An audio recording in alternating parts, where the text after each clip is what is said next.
Assalamualaikum warahmatullahi wabarakatuh. Waalaikumsalam warahmatullahi wabarakatuh. Kami santri Nazatul Tulab kelas 7D kelompok 1 yang terdiri dari Agisna Naura Jamila, Riyanti Dwi Hasan, Nadia Nila, Aisyah Rafika, Siti Bariratul Ula akan mempresentasikan tugas IPS 2 dengan judul menjelaskan potensi sumber daya alam berupa sumber daya tambang di Indonesia oleh kelompok 1. Sumber daya alam merupakan semua bahan yang dapat ditemukan oleh manusia dalam alam dan bisa dimanfaatkan oleh keberlangsungan hidupnya. Bagi manusia, sumber daya alam pada dasarnya adalah hal terpenting yang berupa benda hidup atau hayati maupun benda mati atau non-hayati. Sumber daya alam bisa diartikan sebagai segala sesuatu yang berada di lingkungan alam dan manusia dapat memanfaatkannya untuk memenuhi kebutuhan hidupnya. Terdapat beberapa jenis sumber daya alam, diantaranya adalah sebagai berikut. A. Sumber daya alam yang dapat diperbaharui adalah sumber daya alam yang tidak akan pernah habis, seperti hewan, tumbuh-tumbuhan, air, sinar matahari, dan udara. Sumber daya alam yang dapat diperbaharui dimanfaatkan sebagai bahan pangan, bahan sandang, peralatan rumah tangga, obat tradisional, dan bahan bangunan. B. Sumber daya alam yang tidak dapat diperbaharui merupakan sumber daya alam yang mempunyai jumlah terbatas. Apabila sudah habis, maka sulit untuk kembali.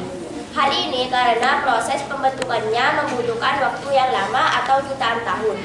Contoh sumber daya alam yang tidak dapat diperbaharui adalah emas, aluminium, nikel, minyak bumi, batu bara, perunggu, besi, tembaga, timah, gipsum, belerang, intan, aspal, asbes, grafit, dan diamond atau berlian. Potensi sumber daya tambang Indonesia merupakan salah satu negara yang mempunyai jumlah hasil tambang yang sangat berlimpah.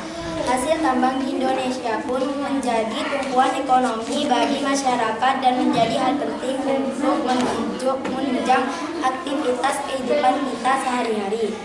Contohnya, potensi minyak bumi yang ada di Indonesia. Saat ini minyak bumi sangat dibutuhkan sebagai bahan bakar kendaraan bermotor. Jumlah minyak bumi pun kian hari kian menipis, yang mengakibatkan pemerintah harus mengimpor minyak bumi dari negara lain untuk memenuhi kebutuhan masyarakat. Tak hanya digunakan sebagai bahan bakar saja, minyak bumi juga masih dipakai oleh pemerintah untuk menjalankan pembangkit listrik. Potensi hasil tambang lainnya yaitu gas alam. Jumlah gas alam di Indonesia masih terbilang banyak. Bahkan Indonesia menjadi negara dengan ekspor gas alam terbesar saat ini. Lagi-lagi, gas alam dalam hal ini sangat berpengaruh pada perekonomian negara dan dapat menjadi salah satu penopang kuat. Selain itu, negara kita juga mendapatkan potensi yang cukup besar dari batu bara. Batu bara sangat penting untuk menjalankan pembangkit listrik dan juga dapat digunakan sebagai bahan bakar untuk memasak. Batu bara juga memiliki peran penting dalam perekonomian Indonesia saat ini yang menjadi salah satu penyumbang devisa negara yang besar.